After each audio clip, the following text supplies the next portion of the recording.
డబ్బు, అనారోగ్యం, ఉద్యోగం, వ్యాపారం, అప్పులతో బాధపడుతున్నారా? మీకోసమే launch your future programme.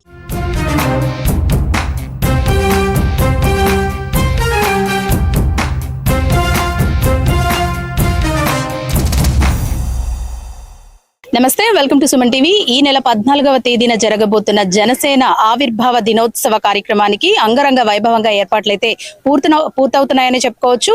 చిత్రాడలోని SB ventures లో భారీ సెటప్ నైతే అరేంజ్ చేశారు. అలాగే లక్షల సంఖ్యలో దాదాపు 10 నుంచి 15 లక్షల మంది జనం హాజరవుతున్న నేపథ్యంలో ఎలాంటి అవాంఛనీయ ఘటనలు జరగకుండా కూడా ముందస్తుగా భద్రతతో పాటు అన్ని రకాల ఏర్పాట్లు అయితే చేయడం మనం చూసుకోవచ్చు. ప్రస్తుతం సభా ప్రాంగణం అంతా కూడా అంగరంగ వైభవంగా ముస్తాబవుతోంది.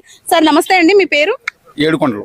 సార్, జనసేన పార్టీ ఆవిర్భవించి దాదాపు ఇప్పటి వరకు జరుపుకున్న ఈ సమావేశాలు ఒక ఎత్తు అయితే, ఇప్పుడు జరుగుతున్న అంటే అధికారంలోకి వచ్చిన తర్వాత జరుగుతున్న ఈ సభ మరో ఎత్తు అని చెప్పుకోవాలి. ఏ విధంగా ఉండబోతుందండి? ముందుగా అందరికీ జనసేన ఆవిర్భావ దినోత్సవ శుభాకాంక్షలు తెలియజేస్తున్నామండి. మాది తుని నియోజకవర్గం. అయితే ఏ రాజకీయ పార్టీ అయినా సరే ఆవిర్భావ సభలు జరుగుతూ ఉంటాయి, కానీ జనసేన ఆవిర్భావ సభ ఎప్పుడు కూడా ఒక ప్రత్యేకత ఉంటుంది. అలాగే ఈసారి మరింత ప్రత్యేకత చాటు చేసుకుంది. ఎందుకంటే పిఠాపురం మొత్తం స్టేట్ మొత్తం అంతా ఇవాళ పిఠాపురం స్టేటే కదండి, మొత్తం దేశం యావత్ దేశం మొత్తం అంతా పిఠాపురం పిఠాపురం పిఠాపురం అంటే పలుకుతూ ఉంది. దానికి కారణం మన పవన్ కళ్యాణ్ గారండి.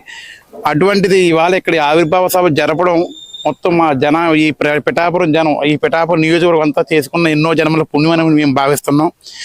ఈ సభ మరింత దిగ్విజయంగా, మరింత ఘనంగా, మరింత ఉల్లాసంగా, మరింత ఉత్తేజంగా జరగాలని మనస్ఫూర్తిగా కోరుకుంటున్నామండి. ఎటువంటి ఇబ్బందికర పరిస్థితులు లేకుండా, అంటే యాక్చువల్గా మా జనసేన అంటేనే జనం కోసం ఉండేది కాబట్టి ఎటువంటి ఇబ్బందులు కలగకుండా ఉంటుందని మాకు ప్రగాఢంగా నమ్ముతున్నామండి. అందులోని ఈ ఎండలు ఎక్కువగా ఉండడం వల్ల జనాలకు ఎటువంటి ఇబ్బందులు లేకుండా అన్ని రకాల సదుపాయాలు కల్పించి ఈ సభని చాలా దిగ్విజయంగా, చాలా పెద్ద ఎత్తున సక్సెస్ చేయాలని అందరినీ మనస్ఫూర్తిగా కోరుకుంటున్నానండి. సేవ తీసుకుంటున్నాం. సార్ మీరు చెప్పండి, జనసేన అంటేనే ఆయన అన్నట్టు జన ప్రభంజనం మనం ఇక్కడ చూసుకోవచ్చు. సో ఏ విధంగా ఉండబోతుంది అనుకుంటున్నారు? ముందుగా మాది రాయలసీమ అండి, అన్నమయ్య జిల్లా నుంచి వచ్చాం. నా పేరు రామా శ్రీనివాస్. మా అధినేత శ్రీ పవన్ కళ్యాణ్ గారు పార్టీ స్థాపించినప్పటి నుంచి ఆయన అడుగులో మేము జర్నీ చేస్తున్నాం. అడుగేసి ఆయన సిద్ధాంతపరంగా ఆయన ఆశయాలతో ఎన్నో త్యాగాలు, పోరాటాలు చేసి గతంలో మేమంతా కూడా ఆయనతో నడిచి ఆయన ఒక నిర్ణయం తీసుకున్నారు, ఒక త్యాగం చేశారు. కూటమి ప్రభుత్వం ఏర్పాటు చేయాలి ఆంధ్రప్రదేశ్ భవిష్యత్తు కోసము, ప్రజలందరి సంక్షేమం కోసం. భావితరాల భవిష్యత్తు చాలా వెనకబడిపోయింది, ముందుకు తీసుకెళ్ళాలి. ఆంధ్రప్రదేశ్ మా కుటుంబాన్ని, నన్ను ఇంతలా అభిమానిస్తుంది, ప్రజలందరూ అభిమానిస్తున్నారు. వాళ్ళకి తిరిగి ఎలా ఇవ్వాలి, ఎలా అండగా సపోర్ట్గా నిలబడాలని ఆయన మంచి ఒక ఆలోచన చేశారు. ఆ ఆలోచన పరంగానే ఆయన ముందుకెళ్తున్నారు. ఆయన అడుగులో అడుగు మేమంతా కూడా కలిసి నడుస్తున్నాం. పిఠాపురం చిత్రాడలో 12వ ఆవిర్భావ సభకు రాష్ట్ర వ్యాప్తంగా మిగతా రాష్ట్రాలతో పాటు భారతదేశంలో అందుబాటులో అవకాశం ఉన్న వాళ్ళు, ప్రపంచ దేశాలే ఆయన 12వ ఆవిర్భావ ఉత్సవ సభ ఏ విధంగా జరుగుతుంది, ఏ విధంగా ఆయన భవిష్యత్తును ఉద్దేశించి ప్రసంగిస్తారు అని చెప్పి అందరూ తండోపతండాలుగా లక్షలాది మంది తరలి రావడానికి సిద్ధమయ్యారు. ఇప్పుడే కొద్దిమంది చేరుకున్నారు. కాబట్టి ఆయన భవిష్యత్తును ఉద్దేశించి ఆయన చాలా ప్రసంగాలు చేయబోతున్నారు. కాబట్టి ఈ యొక్క సభను అందరూ కలిసి కట్టుగా బాధ్యతగా విజయవంతం చేయాల్సిన బాధ్యత అందరి మీద ఉన్నది. ఇందులో భాగంగా రాజకీయాలకు, కులాలకు, మతాలకు, ప్రాంతాలకు అతీతంగా ముఖ్యంగా మెగా కుటుంబము, పవన్ కళ్యాణ్ గారి అభిమానులు కేవలం కొత్త సినిమాలు రిలీజ్ అవుతున్నాయనే కాదు, మన అధినాయకుడు శ్రీ పవన్ కళ్యాణ్ గారు చేపట్టే కార్యక్రమాలు, ఆయన నిర్వహించే భారీ బహిరంగ సభ విజయోత్సవానికి, ఆయన ప్రసంగించే ప్రసంగాలను మనం వినడానికి అందరూ కూడా హలో ఆంధ్రప్రదేశ్ తరలి రండి పిఠాపురం సభకు విజయవంతం చేద్దామని చెప్పి ఈ సందర్భంగా తెలియజేసుకున్నాను. రైట్, మొత్తానికి పిఠాపురం నియోజకవర్గం చిత్రాడలో భారీ ఎత్తులో జరగబోతోంది ఈ సభ. సార్, ఎలా అనిపిస్తుంది? అంటే అధికారంలోకి వచ్చిన తర్వాత మొదటి సభ, ఇప్పటి వరకు జరిగిన ఒక ఎత్తు అయితే ఇప్పుడు జరగబోతున్నది మరో ఎత్తు. దానికి సంబంధించి కూడా ఏర్పాట్లు చకచకా జరిగిపోతున్నాయి. ఏ విధంగా ఉంటుంది అనుకుంటున్నారు? అంటే నా పేరు హరిరాయల్ అండి. మేము కడప నుంచి వచ్చాము. ఈ ఆవిర్భావ సభ అనేది మాకు ప్రజలకు ఎలా ఆశలు రేకెత్తిస్తుందంటే, ఇది ఆవిర్భావ సభ, మొదటి ఆవిర్భావ సభ, అదిగాక మేము అధికారంలో జరుగుతున్న ఆవిర్భావ సభ. ఈ ఆవిర్భావం అనేది ఇది మాకు ఒక పుట్టినరోజు లాంటిది. అదేవిధంగా ఒక ఓల్డెస్ట్ ఫైనెస్ట్ సిటీ ఏంటంటే మనకు కాశీ విశ్వనాథేశ్వర స్వామి టెంపుల్.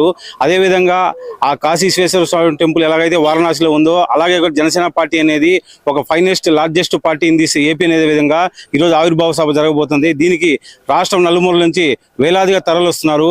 పవన్ కళ్యాణ్ అంటే ఒక సిస్టమ్ను, ఒక రష్టీ సిస్టమ్ను, పంచాయతీ వ్యవస్థలో ఈ రోజు ₹1 అవినీతి లేకుండా, ₹1 కరప్షన్ లేకుండా ఈరోజు ఒక ట్రాన్స్ఫర్లు జరుగుతున్నాయని చెప్పినా కానీ ఏకైక వ్యక్తి ఎవరైనా ఉన్నారంటే ఒక ఏకైక పవన్ కళ్యాణ్ గారు మాత్రం పంచాయతీరాజ్ శాఖ మినిస్టరు. మన ఈ దేశంలోనే కాదు, ప్రపంచంలోనే మనకు రాష్ట్రపతి అంటే తెలిసిన వ్యక్తి మనకు అబ్దుల్ కలాం గారు. అలాగే మనకంటే ఏ విధంగా అయినా సరే పంచాయతీరాజ్ శాఖ అంటే తెలిసిన వ్యక్తి మనకు పవన్ కళ్యాణ్ గారు. ఎప్పుడైనా సరే చరిత్ర 100 తరాలు ముందు చూసుకున్నా, 100 తరాల చరిత్ర చూసుకున్న పంచాయతీరాజ్ శాఖ మినిస్టర్ అంటే నాకు తెలిసిన మినిస్టర్, ఆంధ్రప్రదేశ్కి తెలిసిన మినిస్టర్ ఒకే ఒక వ్యక్తి పవన్ కళ్యాణ్. అటువంటి ఈ రోజు ఇక్కడ చిత్రాలలో, మనకు పిఠాపురం చిత్రాలలో సభ జరగబోతుంది. ఇది పేద ప్రజల కోసం, బడుగు బలహీన వర్గాల కోసం ఇది ఒక ఆశా జ్యోతి, ఆశా దీపం. దీనికోసం వేలాది మంది బడుగు బలహీన వర్గాలు చిన్న ఒక ₹1, ₹2 వేసుకుని రోజులు పార్టీని నిలబెట్టి ఈ రోజు ఒక పుట్టినరోజు జరుగుతుందంటే, ఒక పుట్టినరోజు జరిగినా మాకు ఆనందంగా ఉంటుందో లేదో తెలియదు. కానీ ఈ రోజు జనసేన పార్టీ ఆవిర్భావ సభ అంటే మేము కడప నుంచి, నేను సైతం ప్రపంచానికి సమిధిని ఒక్కటే ఆహుతి ఇచ్చానని చెప్పి నేను కడప నుంచి వచ్చాను. ఇలా నలుమూలల నుంచి ఇది ఎలా అంటే ఒక ఉద్యమం లాగా చెప్పి పవన్ కళ్యాణ్ గారికి అనుగుణంగా మేము సపోర్ట్ చేస్తూ ఈ అధికారాన్ని, అదేవిధంగా ఈ కూటమి ప్రభుత్వం మేము గెలిపించుకున్న తర్వాత ఇది మాకు ఒక సంతోషకరమైన దినంగా మీ అందరం కూడా తెలియజేస్తున్నాం. అదేవిధంగా ఈ సభను గ్రాండ్ సక్సెస్ చేసుకుంటామని చెప్పి తెలియజేస్తాను. జై హింద్, జై జనసేన. మొత్తానికి జనసేన ఆవిర్భవించిన దినోత్సవాన్ని, 12వ దినోత్సవాన్ని గెలిచిన తర్వాత మొదటి దినోత్సవంగా జరుపుకుంటున్నారు. ఈ దినోత్సవ కార్యక్రమానికి, జనసేన ఆవిర్భావ దినోత్సవ కార్యక్రమానికి అయితే ప్రస్తుతం ఏర్పాట్లు అయితే చకచకా కొనసాగుతున్నాయి. ఇక సమయం కూడా తక్కువ ఉండడంతో వేదిక స్థలం మనం చూసుకోవచ్చు. భారీ ఎత్తున ఈ వేదికను ఏర్పాటు చేస్తున్నారు. వేదికపై దాదాపు 250 మంది కూర్చునే విధంగా కూడా ఈ వేదికను తయారు చేయడం అయితే మనం చూసుకోవచ్చు. అలాగే వచ్చిన ప్రజలెవరికి కూడా ఎలాంటి ఇబ్బందులు కలగకుండా అన్ని రకాలుగా కూడా ఏర్పాట్లు చేస్తున్నారు. హెల్త్ చెకప్ సెంటర్లు కానివ్వండి, లేదంటే వాళ్ళకి భోజన వసతి కానివ్వండి, మంచినీరు, బటర్ మిల్క్, అలాగే ఎక్కడ పడితే అక్కడ పుచ్చకాయల బండ్లు, ఇటువంటివన్నీ కూడా ఎలాంటి ఇబ్బందులు లేకుండా ఏర్పాట్లన్నీ చేస్తున్నారు. అలాగే ఈసారి ఈ జనసేన ఆవిర్భావ దినోత్సవం అయితే హైలైట్ గా నిలవనుంది. వేదికపై పలు సాంస్కృతిక కార్యక్రమాలతో పాటు పెద్ద ఎత్తున మహిళలకు మాట్లాడే అవకాశం కూడా కల్పించనున్నట్లుగా తెలుస్తోంది. మొత్తానికి కాస్త టైం అయితే తక్కువగా ఉన్న నేపథ్యంలో ఏర్పాట్లన్నీ కూడా చకచకా జరుగుతున్నాయి. కెమెరా పర్సన్ చిన్నతో అనుశ్రీ, సుమన్ టీవీ.